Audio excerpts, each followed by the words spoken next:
Hello everyone, I'm Justina Paris and I welcome you all to today's daily news analysis. आज है 2 जून 2025 and we're going to be seeing important articles from the Hindu and the Indian Express.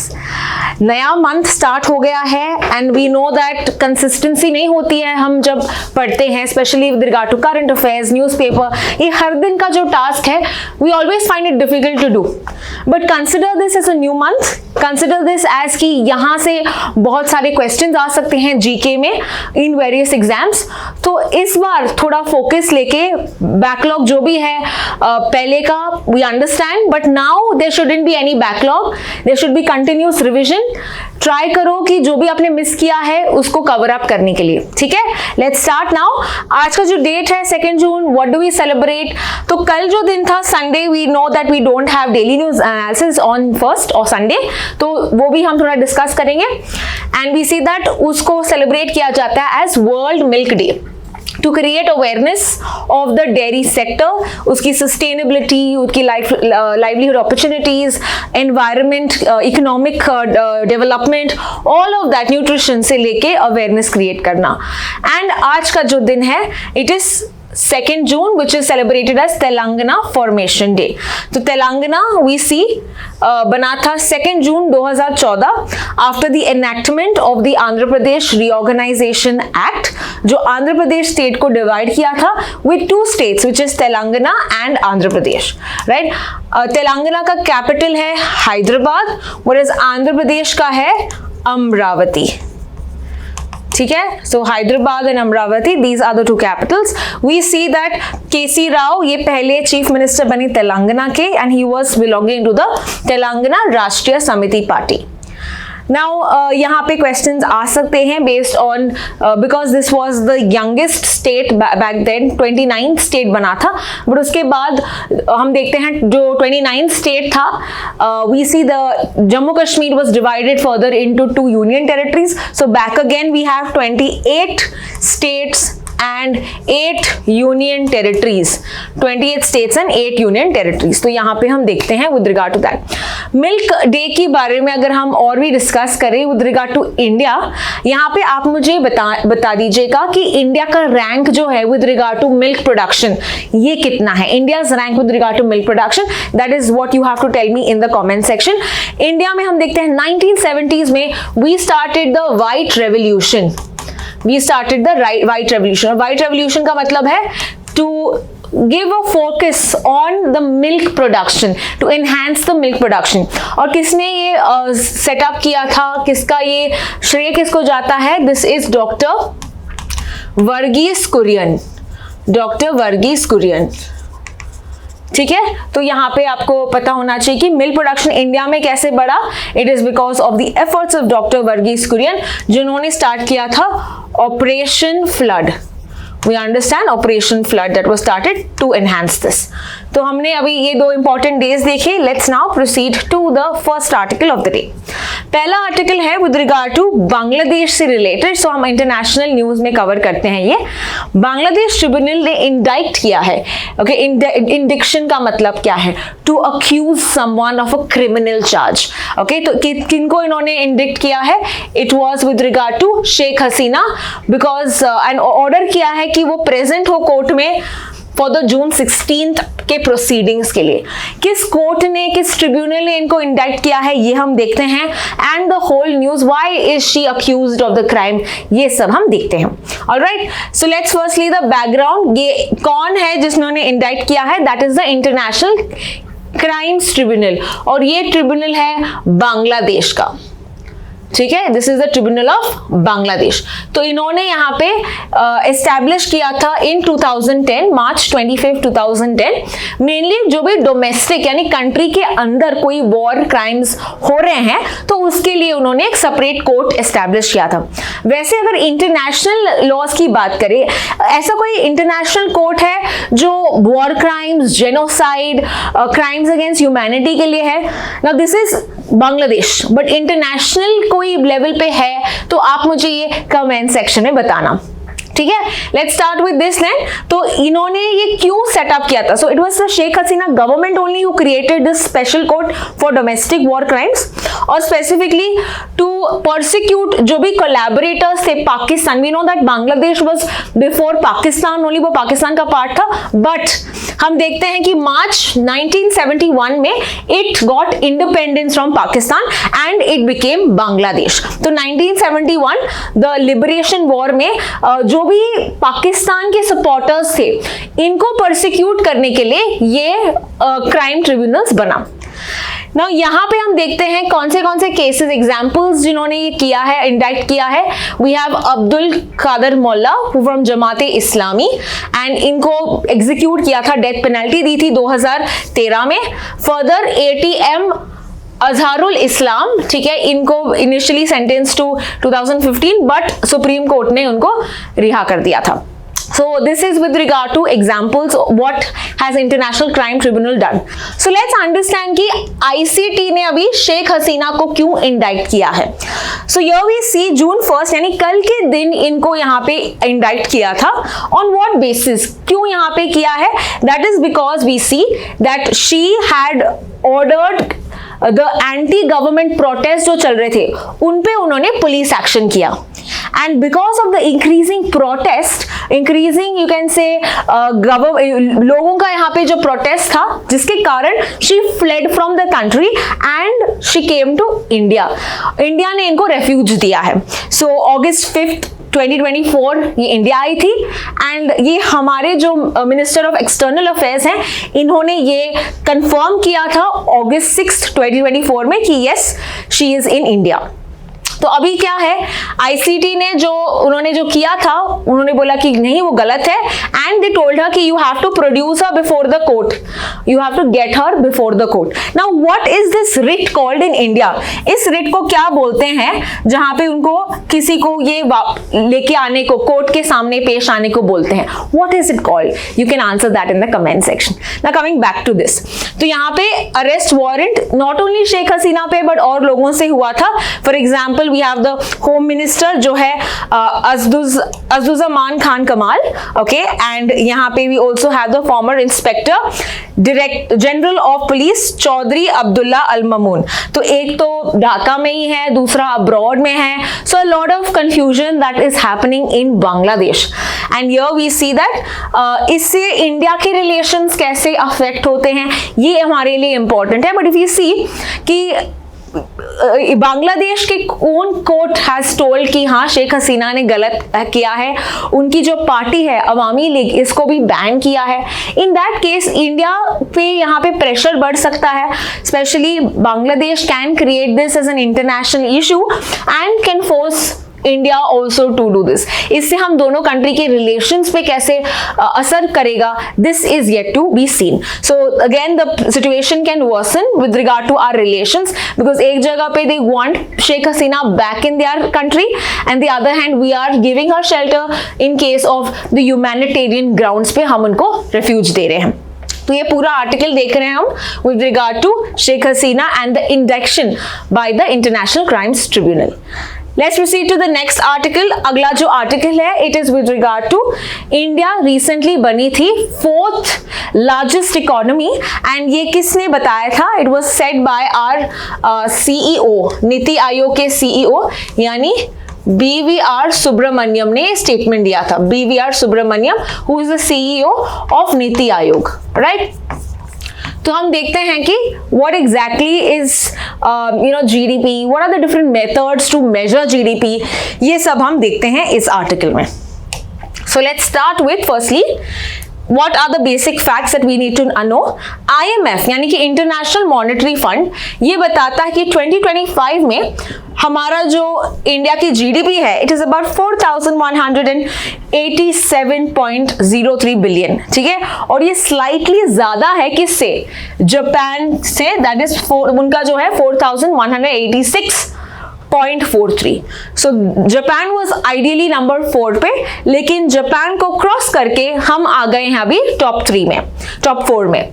So India will likely become the 4th largest economy in 2025, और बाकी के 3 economies कौन है?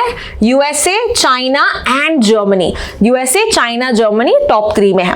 It is said कि 2028 में we can be 3rd largest, और किसको सरपास करेंगे?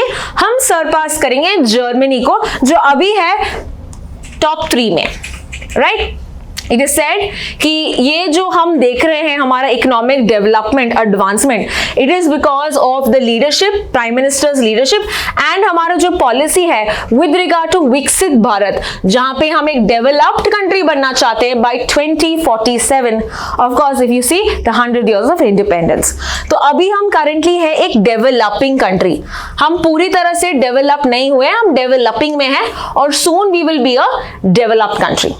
Now let's understand what is the limitations of a GDP.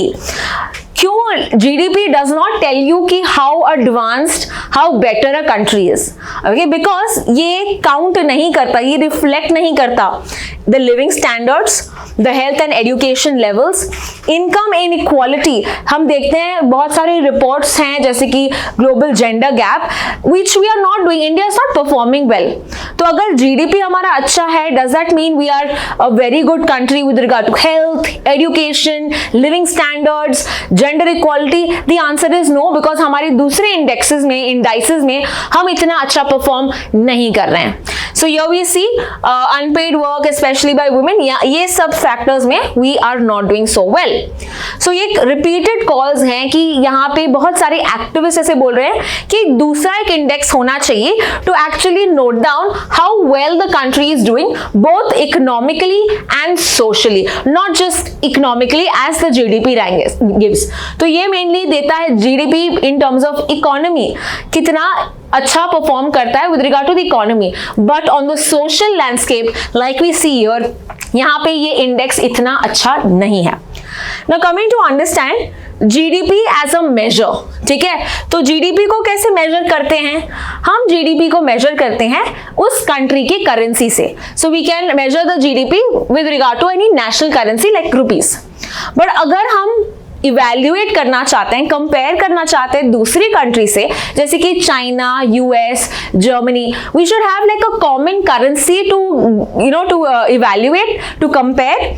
तो इसीलिए हम एक कॉमन यूनिट यूज करते हैं, and most used one is the US dollar. तो इसीलिए आपने देखा 4107.03 billion dollars, right? We saw this. So एक कॉमन करेंसी हम यूज करते हैं so that it's easier to compare.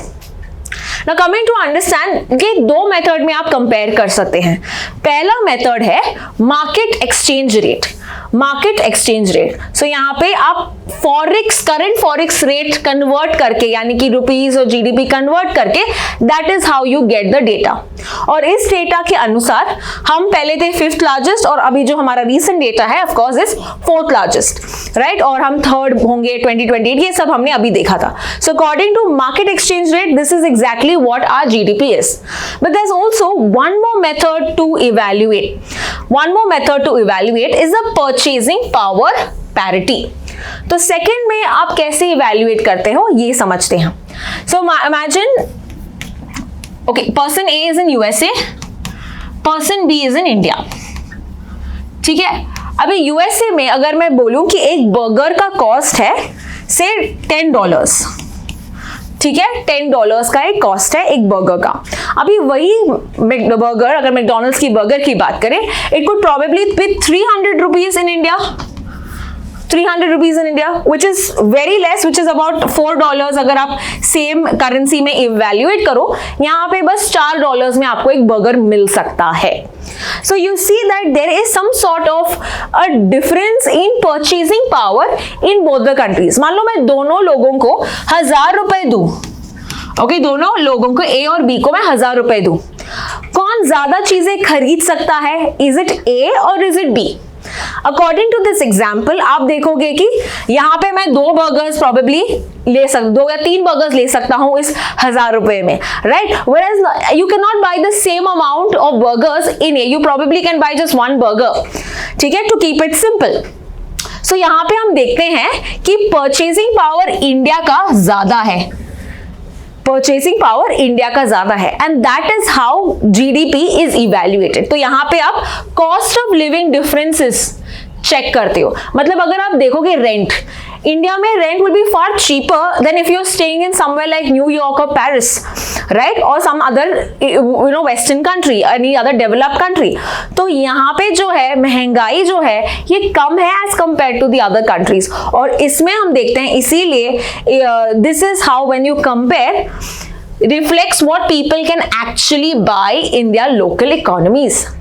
तो इस रेट में अगर हम चेक करें कि हमारा कितना बढ़िया इकोनॉमी है, the answer would be third largest, हमारा rank would be third largest. और अगर हम मार्केट एक्सचेंज रेट में देखें then our rank is fourth largest according to the recent data. So यहाँ पे जो परचेसिंग पावर है ये नैरो करता है GDP gap with regard to India and the other developed countries and the other developed countries. So ये दो method है। Usually for market basis we always use the first one, we don't use the second one. Although second one to give an idea कि in reality हमारा economy कैसे चल रहा है, that is how we go to the second to understand. But article ये भी cover करता है कि purchasing power is also not the correct idea, it does not give the correct idea of how the economy is doing। यहाँ पे because standard of living कम है, यहाँ पे population ज्यादा है, यहाँ पे labor intensive industry है, इसीलिए तुम्हारा cost जो है कम है। As you can see it's just very low, it's just $4 because यहाँ पे दूसरी चीजें different है। So that is why it is said कि अगर हम purchasing power की बात करें it will not give us a fair idea about how our country is doing। तो ये बस हमको खुश करने के लिए हम ये बोलते हैं कि परचेसिंग पावर में हम ज्यादा है, but in reality we have to do a lot with regard to standard of living, we have to do a lot with regard to education, with regard to health and the other factors. Social factors में हमारा जो growth है ये ठीक नहीं है, ये article cover करता है, right. So let's understand now with the next article here. अगला आर्टिकल है with regard to a naval exercise. Now which two countries और which two groups are participating? एक है इंडिया, इंडियन नेवी, और दूसरा है यूनिवोर। यूनिवोर क्या होता है? It is with regard to the European Union naval force, European Union naval force. Okay, so इनका जो ऑपरेशन है, ऑपरेशन का नाम इन्होंने दिया है एज ऑपरेशन अटलांटा। ऑपरेशन का नाम है Atalanta. So they can ask you what is the name of the operation. Now यूनिवोर जो है ये पार्टिसिपेट करेगा with regard to their naval ships. तो एक है स्पेनिश नेवी से है Reina Sofia and in Italian navy से एंटोनियो मार्सिग्लिया। सो ये उनके साइड से, हमारे साइड से भी we have other naval ships that will be participating. Purpose क्या है इनका? यही मकसद है to enhance interoperability okay between Indian navy and यूनिवोर। हम बेस्ट प्रैक्टिसेस यूरोपियन नेवी के साथ शेयर करें, उनके बेस्ट प्रैक्टिसेस हम ले, तो ऑपरेशन लेवल पे हम देखते हैं that we are cooperating with the two countries. Apart from that ये नॉन ट्रेडिशनल मैरीटाइम थ्रेट्स को कॉम्बैट करने में मदद करता है। फॉर एग्जाम्पल पायरेसी अगर होता है पानी में, स्मगलिंग होता है गुड्स के बारे में, तो ये भी ये सीख देती है, आपस में कंट्रीज शेयर करते हैं। सो this is seamless joint operations and of course हम कोऑपरेट कर रहे हैं, हम हमारे रिलेशंस बेटर कर रहे हैं यूरोपियन यूनियन से, तो ये एक अच्छी बात है। So this is all with regard to this. Okay, another question that can come with regard to this is European union की प्रेसिडेंट का नाम क्या है? तो ये आपको याद रखना है, Ursula von der Leyen. And why is this important is because it has also come in your past exams and ये पहली ऐसे फीमेल है who has had the office of the president of European Union या European Commission जिसको कहते हैं, तो इसीलिए आपको ये नाम याद रखना है, Ursula von der Leyen. So this is with regard to Operation Atlanta. Let's proceed to the next article. अगला जो आर्टिकल है it is with regard to whose mountain is it anyway? This is an editorial given in the Hindu. तो story समझते हैं। एक group था which is called as NIMAS. Okay, NIMAS का full form है national institute of mountaineering and adventure sports.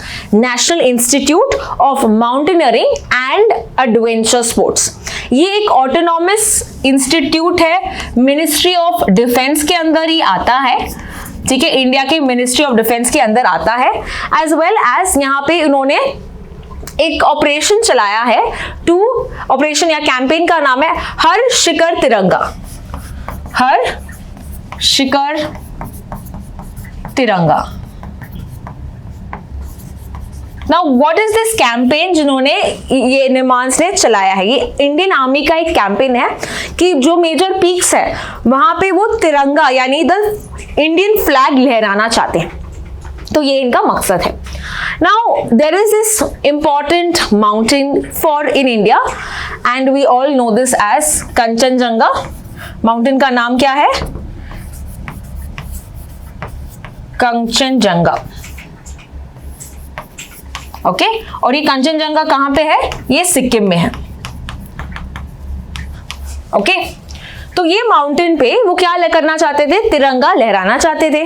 Now the problem is Sikkim ये जो mountain को मानता है एज अ डेटी, ये वर्शिप करता है, तो इन्होंने सिक्किम की गवर्नमेंट ने बैन किया है to have any you can say any activity of mountain climbing. Because क्या होता है माउंटेन क्लाइंबिंग से?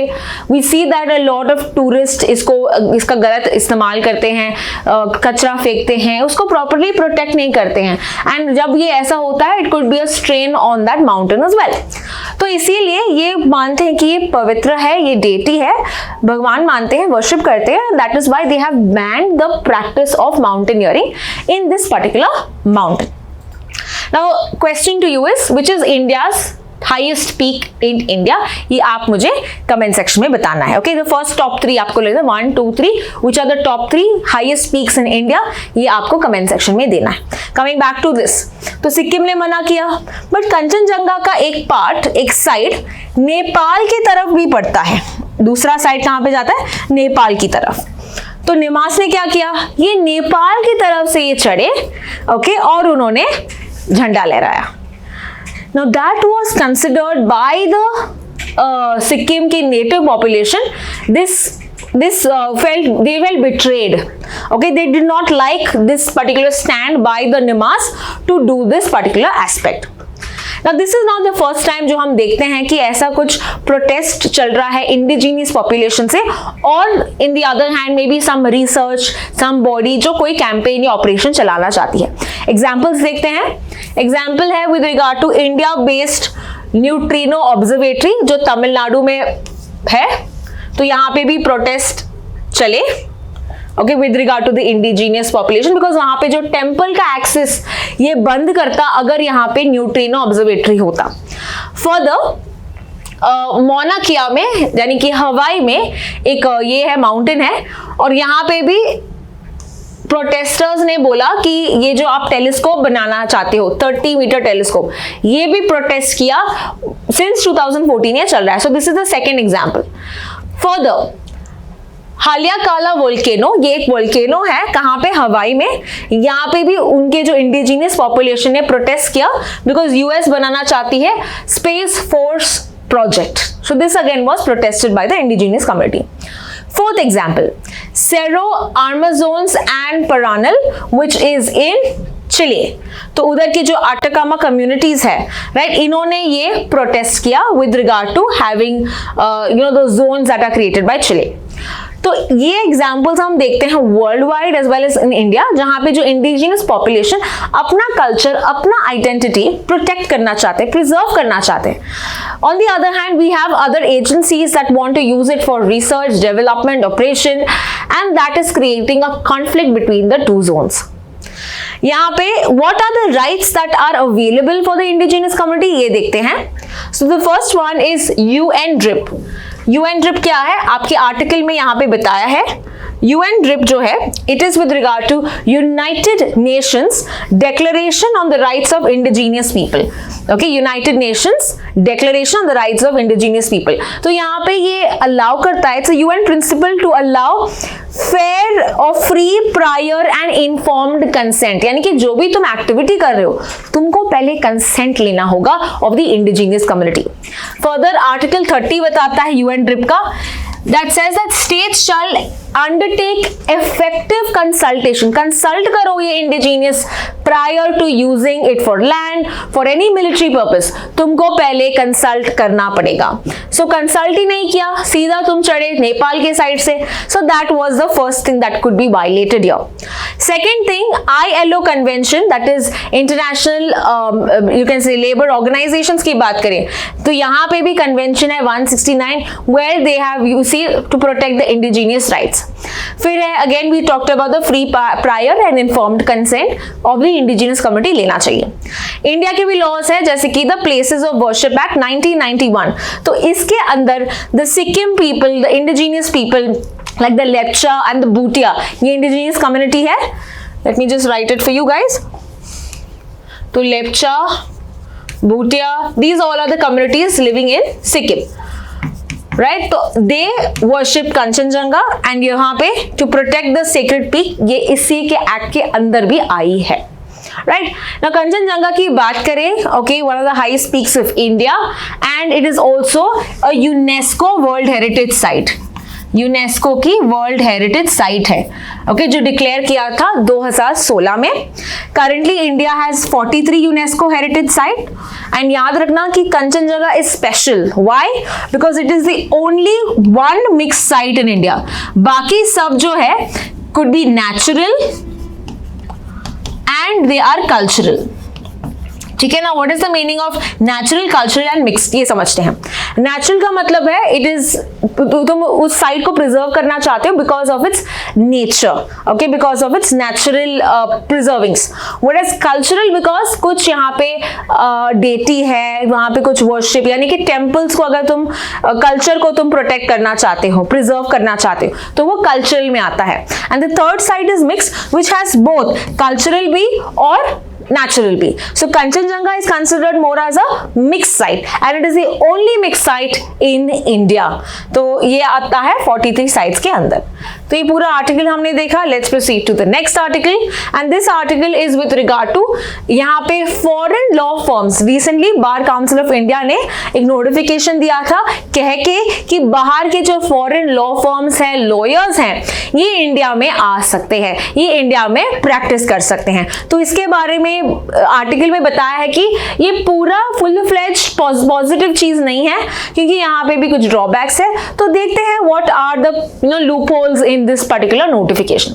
तो रेगुलेटरी फ्रेमवर्क की बात करें, यहाँ पे बताते हैं कि foreign laws and law firms ये अपीयर नहीं कर सकते बिफोर इंडियन कोर्ट्स, यानी they can practise but Indian courts में वो अपीयर नहीं हो सकते.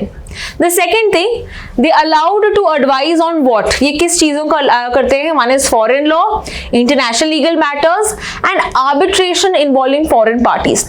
मतलब मान लो कोई फॉरेन इंस्टीट्यूट के जो काम कर रहा है यहाँ पे, तो उनमें वो थोड़ा आर्बिट्रेशन, मीडिएशन और सब कर सकता है. सो इन दीज 3 केसेस वो अलाउड करते हैं.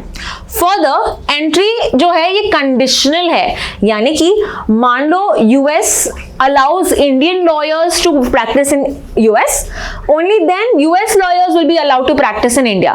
Reciprocal. ठीक है, तो country A के lawyers are allowed in country B, then only country B will allow lawyers to work in country A. So that is with regard to reciprocal access देगा. Now benefits क्या होगा अगर हम allow कर रहे हैं foreign law firms को आने में इंडिया में?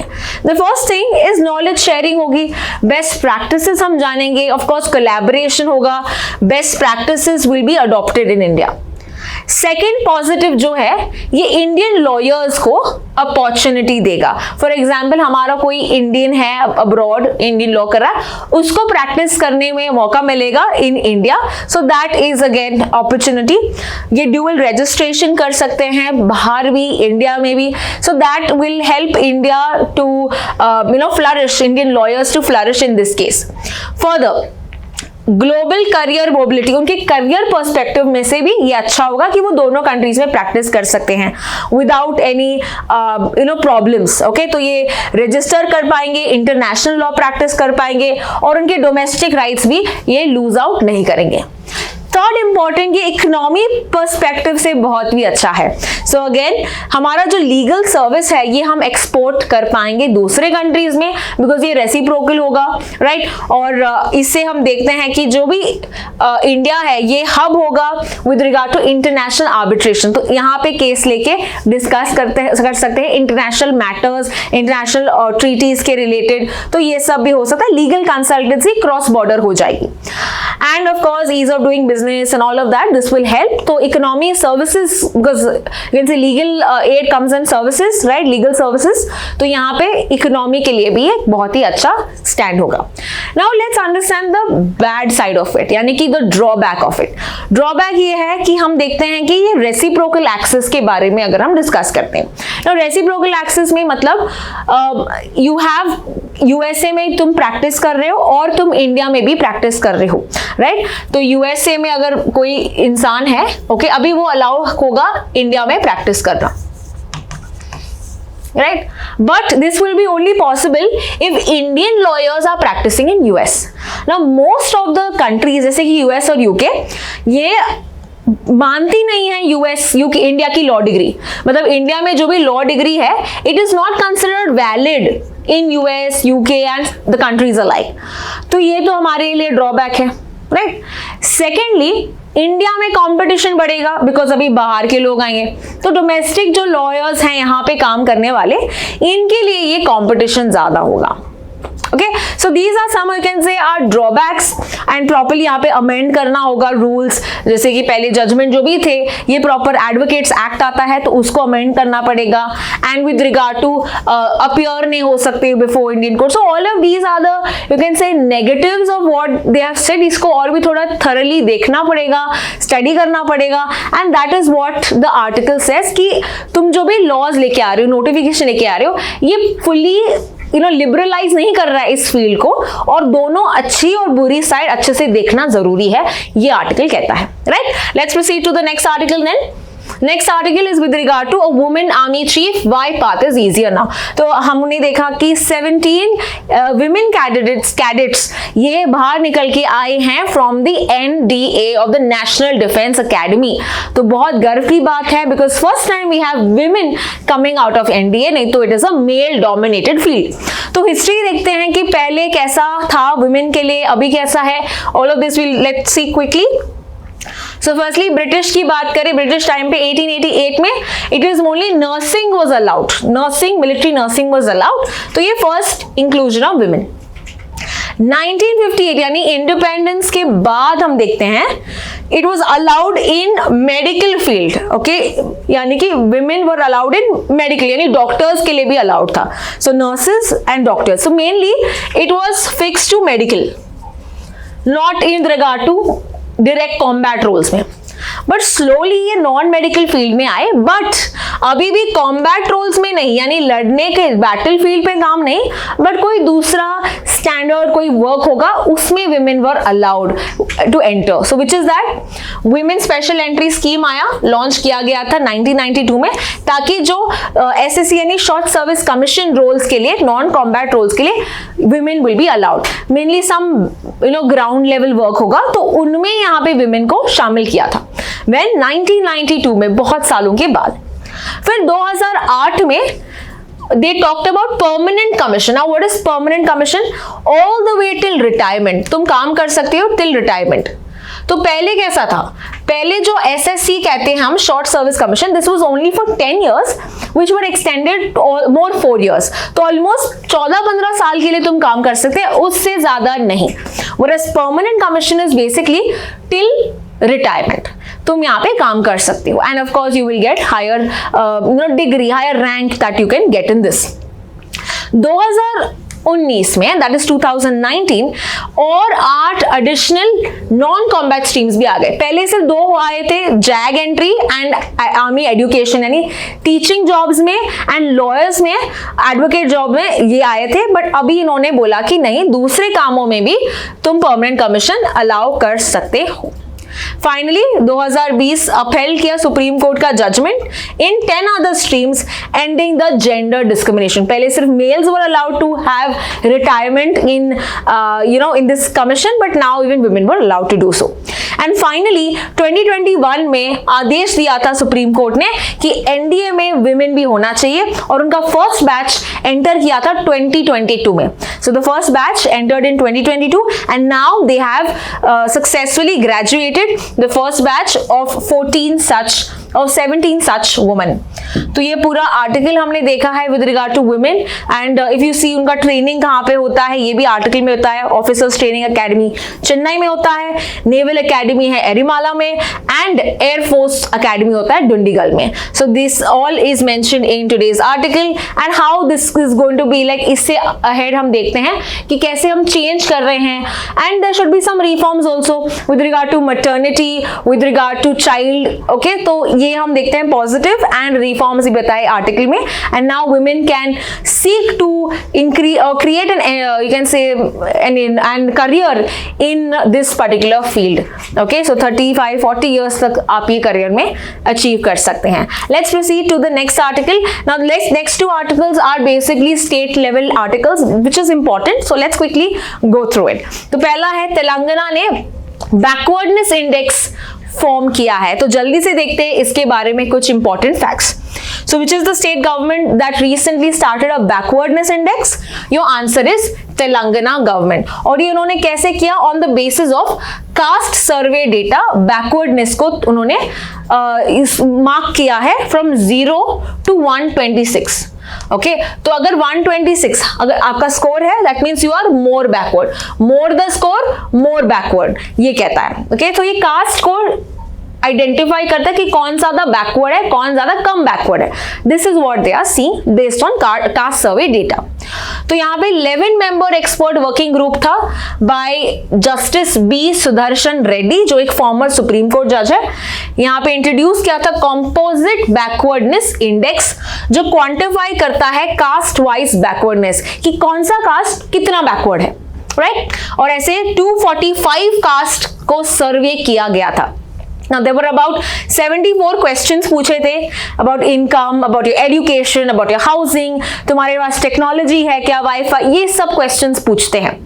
फर्दर कितने लोगों को यहाँ पे क्वेश्चन पूछा था? About 3.5 crore people of Telangana. तो ये क्वेश्चंस पूछते थे कि आपके पास पक्का घर है, आपके पास स्मार्टफोन है, आपके पास गाड़ी है क्या, आपके पास आपके बच्चे इंग्लिश स्कूल में जाते हैं। तो ऐसे करके बहुत ज्यादा 74 क्वेश्चंस का सर्वे था which was asked to these 245 caste and about 3.5 people। And ये क्यों इंपॉर्टेंट है? It is important because it's ever first ever kind, कोई दूसरे स्टेट ने नहीं किया। So it's a first ever objective index globally, it is said, दोनों समझने के लिए कि social economic disparities, inequalities among that caste, right. इसके अलावा हम देखते हैं पहले भी ऐसे कमीशन बनाए थे, मंडल कमीशन, बट ये इससे भी ज्यादा, बिकॉज मंडल कमीशन ने बस 50 लाख लोगों को पूछा था, ये ज्यादा बड़े स्केल पे है। So that is the positive of having this Telangana, and today we celebrate Telangana Foundation Day. So what good way then understanding about the positives done by Telangana. Let's proceed to the last article of the day, and last article है with regard to another state जिन्होंने study करना चाहा the carrying capacity of the Western Ghats। तो कौन सा state is studying the carrying capacity? It is Karnataka। Now what is carrying capacity?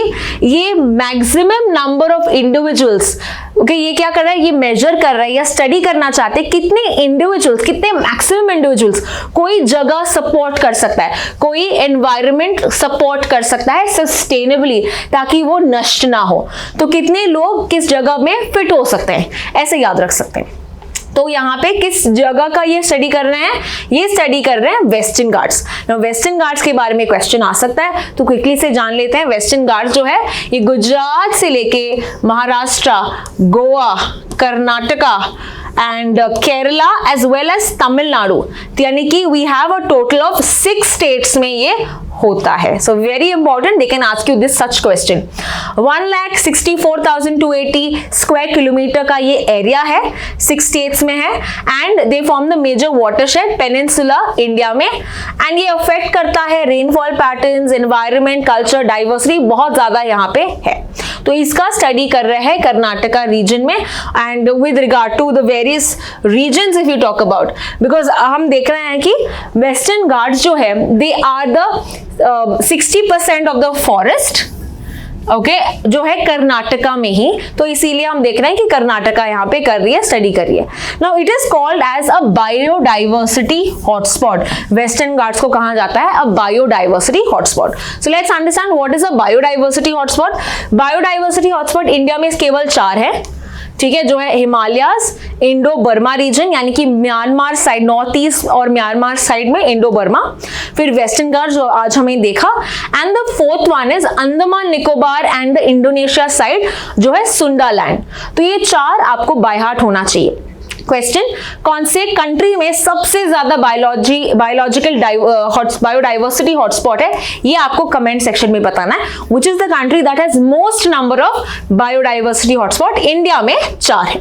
Now ये क्या recognise करता है? ये बताता है कि कितना डाइवर्सिटी है किसी रीजन में, कितना endemism. What do you mean by endemism? That means यहाँ पे जो स्पीशीज है यहाँ दूसरे जगह में नहीं पाते, you don't find such species anywhere else, okay, that is why they are endemic to that region. तो एंडेमिज्म, कितना बायोडाइवर्सिटी या कितना थ्रेट है इस डाइवर्सिटी को, ये सब ये रिकॉग्नाइज करके उस जगह का देता है बायोडाइवर्सिटी हॉटस्पॉट। तो Western Ghats is one of them. तो ये था पूरा article with regard to environment, economy, international news and national news. I will see you in the next video where I'm going to be discussing 20 GK questions from CLAT perspective. Don't forget to watch that. Thank you so much for watching.